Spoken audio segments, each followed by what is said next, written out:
Nakakatawa lang isipin na kapag tinignan ninyo sa website ng Vivo, itong Vivo Y11D na pag-uusapan natin ngayon, hindi talaga nila pinagmamalaki yung performance. Ang talagang primary din pinagmamalaki nila sa phone na to ay yung battery, tapos yung design, yung pagiging rugged, almost rugged ng phone na to, tapos yung display, tapos yung camera. Pero yung performance talagang iwan na iwan. Makikita ninyo yun dun sa kanilang website. At kahit dito sa phone, papakita ko sa inyo mamaya, ang nakalagay lang dun sa about ay octa-core. So, huli natin yung performance. So, unahin natin yung mga pinagmamalaki ng Vivo dito sa Y11D. Doon muna tayo sa presyo. So, itong Vivo Y11D ay mabibili natin ngayon for 9,999 pesos for 4128GB na variant. And yes, binili namin to sa Lazada. So, under warranty to at hindi to pinadala ng Vivo sa amin. Kaya after ng review, pwede nyo i-check sa Facebook page ng Solitech Store kung gusto nyo itong bilhin. Ipo-for sale namin to. Okay, so unbox natin itong phone. Sa harap pa lang makikita na ninyo yung itsura ng Y11D pero hindi nakadepende dito sa itsura ng harap kung anong kulay napili ninyo. Kasi yung napili naming kulay ay platinum pero ang nakadisplay ay yung color blue. Pero kapag tinignan nyo sa Lazada, ang available lang ay platinum at saka black. Ito yung sinasabi ko. Sa likod pa lang, makikita ninyo yung pinagmamalaki ng Vivo battery, yung camera, at protection. Pag open natin ang box, makikita agad natin yung mismong Y11D na nakabalot sa plastic. And again, ito yung platinum. Tingnan nyo naman yung itsura, guys. Sobrang ganda talaga. Ito yung mga gustong-gusto kong design ng mga phone. Yung matte finish. Tapos, simple lang pero elegante talaga yung overall na itsura. Kita nyo, mukhang marble, mukhang stone yung design niya or pattern siya dito sa likod. Ganda. Napaka-premium pa rin. Tapos yung camera module niya hindi naman makapal. Yan, kaya hindi siya disturbing. Tapos dito sa ilalim ng box, meron tayong jelly case. Buti na lang. So, complete naman yung ating accessories. Kasi meron din tayong charger dito sa loob.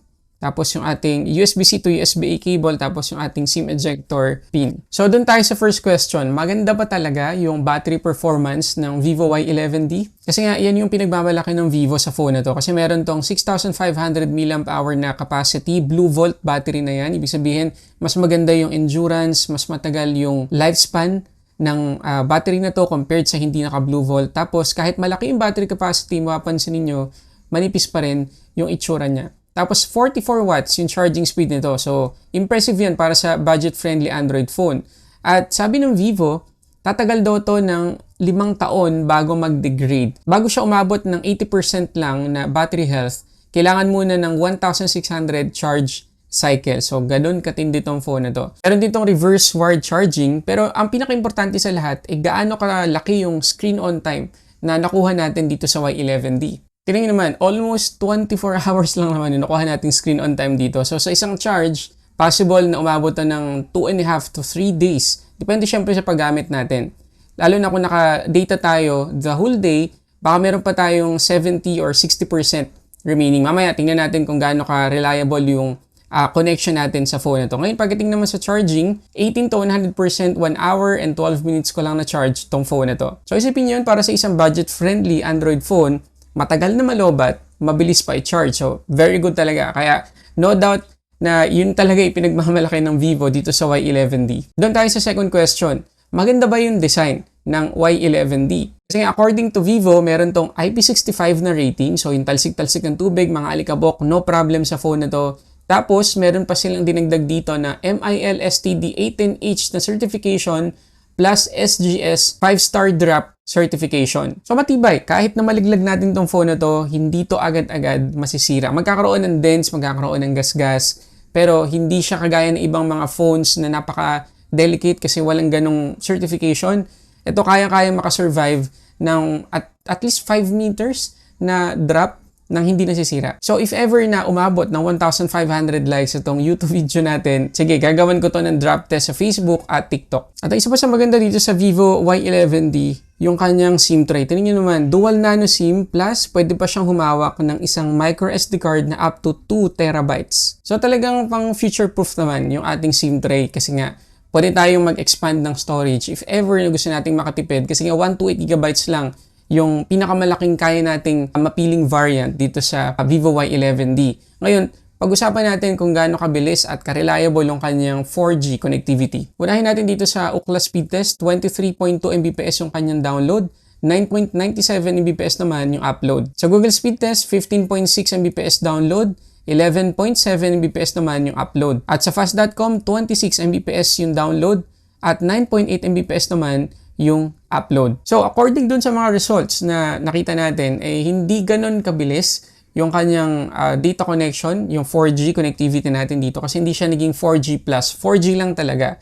So, if ever man, nagamitin po natin tong Y11D outdoor, possible na tumaas pa yung makukuha nating data connection. Kasi sa ngayon, nung nag-test ako, medyo malakas-lakas yung ulan. So, malamang naka-apekto yon.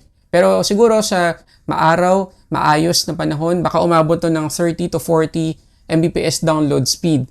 So, pwedeng-pwede na yon para sa mga gumagamit ng phone for social media tapos naka-data or kahit doon sa mga gumagamit ng GPS-based applications like Google Maps or Waze. Ngayon, pagdating naman sa speaker, isa lang po yung meron tayo at nakapwesto yan dito sa taas. Although, hindi ako nabitin sa maximum volume, pero hindi ganun ka-immersive yung tunog niya kasi nga, isa lang.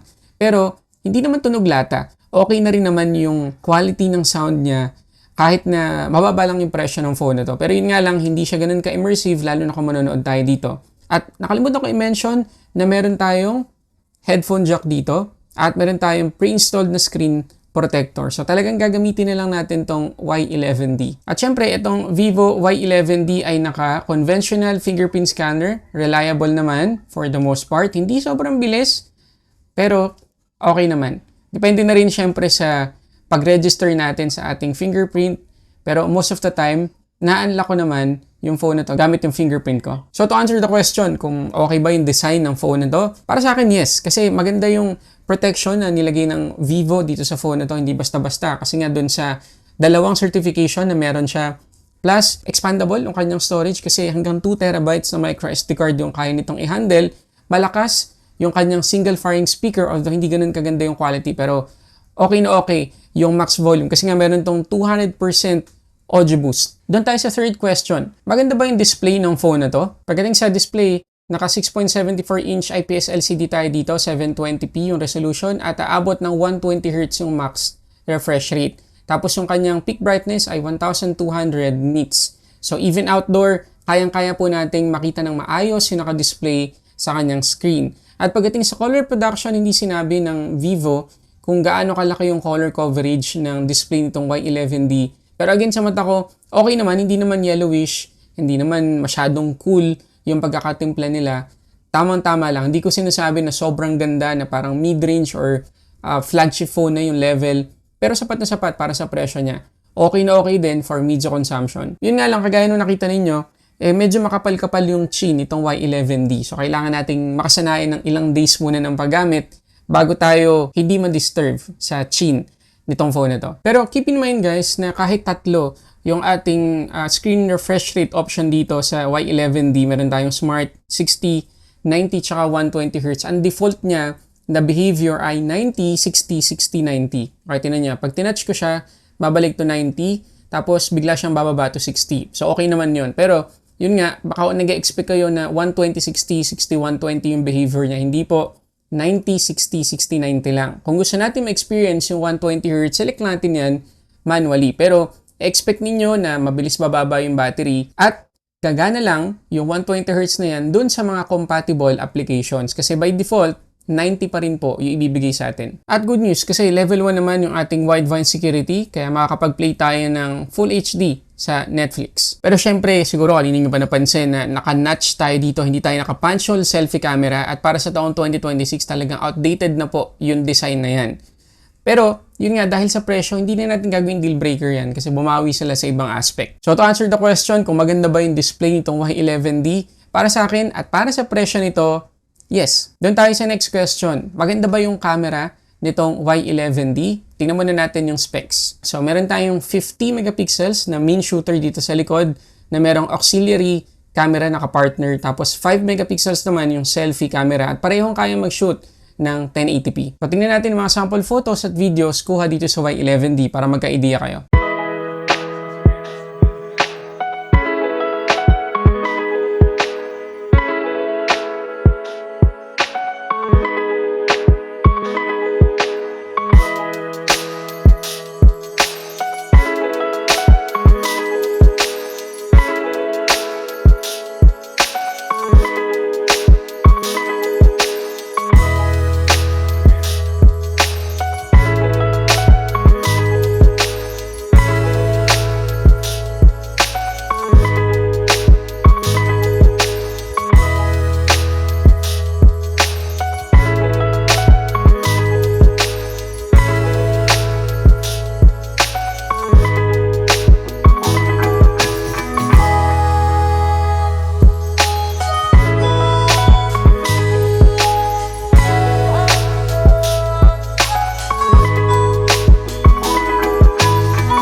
So to answer the question kung maganda ba yung camera ng phone na to, para sa akin hindi po. Kasi sa presyo na to, sa ibang brand, kaya na natin mag-shoot ng 2K, 30 FPS, at meron tayong ultra-wide camera. Pero dito kasi, yes, 50 megapixel, enough na enough naman yon. Pero auxiliary camera, sana ultra-wide na lang yung binigay nila, diba?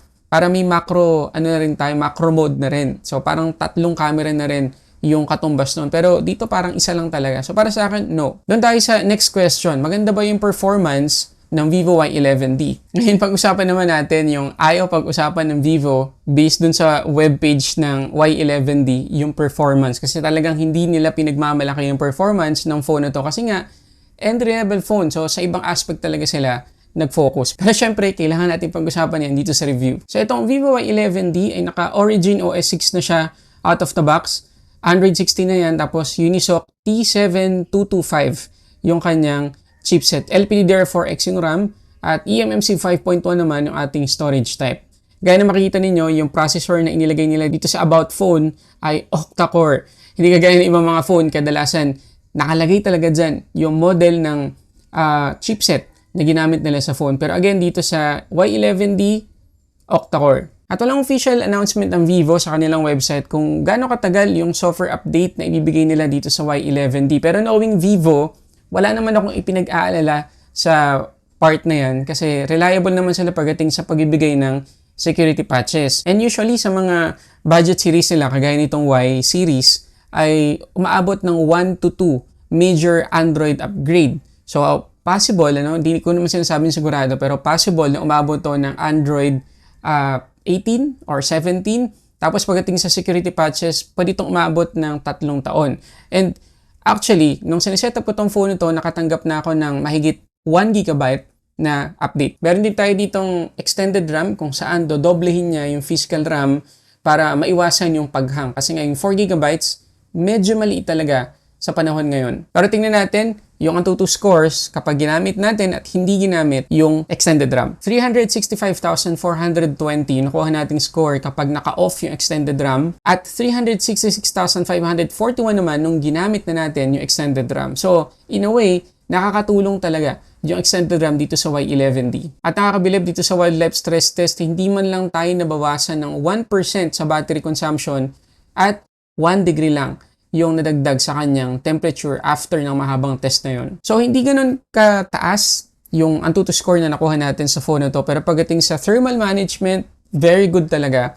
So, expect niyo na kahit na naka-data connection tayo or maghapong naka-on, active itong phone na to, okay na okay siya, hindi siya iinit, hindi rin mabilis mababawasan yung kanyang battery percentage. Pero yun nga lang, pagdating sa performance niya, pang ano lang talaga to, social media apps, streaming ng video or movies, tapos web browsing, ganyan, o kaya mag-take ng photos, videos, kung kailangan, mga simple lang na mga apps. Pero pagdating sa mga mabibigat na apps like mga games na talagang mabigat yung graphics, asahan natin na medyo mag-struggle na tong phone na to. Kaya hindi na rin tayo nag-test kasi hindi naman talaga yan yung maging reason ninyo kung bakit nyo bibilhin itong Y11D. So para sa inyo, sulit bang bilhin itong Vivo Y11D? Comment kayo dyan sa baba. Ngayon, ito lang yung konting opinion ko. Marirecommend ko tong phone na to kung humahanap kayo ng phone na mahaba talaga yung battery life, tapos maganda yung design kasi well protected siya dahil dun sa IP rating, tapos dun sa certification niya sa SGS, pati dun sa MIL STD 18H. So kahit na malaglag natin tong phone na to, hindi agad-agad masisira. Hindi rin siya mabilis uminit. Yun nga, yung kanyang battery hindi mabilis bumaba. So, yun yung ilan sa mga main aspect ng phone na to na dapat niyo i-consider kung yun yung hinahanap ninyo. Pero pagdating sa performance, tama lang na hindi pagmalaki ng Vivo kasi hindi talaga ganun kabilis yung performance ng phone na to. Mabuti na lang naka-Origin OS na siya. Origin OS 6 to be exact. At least latest yung UI na may experience natin dito sa Vivo Y11D. So again, kung isa ka dun sa mga tao na kailangan ng phone na matagal malobat, okay na rin yung data connection, pwede may consider itong Vivo Y11D. Again, ilalagay namin ng link kung saan namin ito nabili sa Lazada dyan sa baba. At kung gusto mong bilhin itong unit na ni-review natin ngayon, pwede mong puntahan yung Facebook page ng Sulit Tech Store. Okay? So yun muna guys, maraming salamat sa panonood para sa samot sa ating unboxing and reviews. This is Sulit Tech Reviews.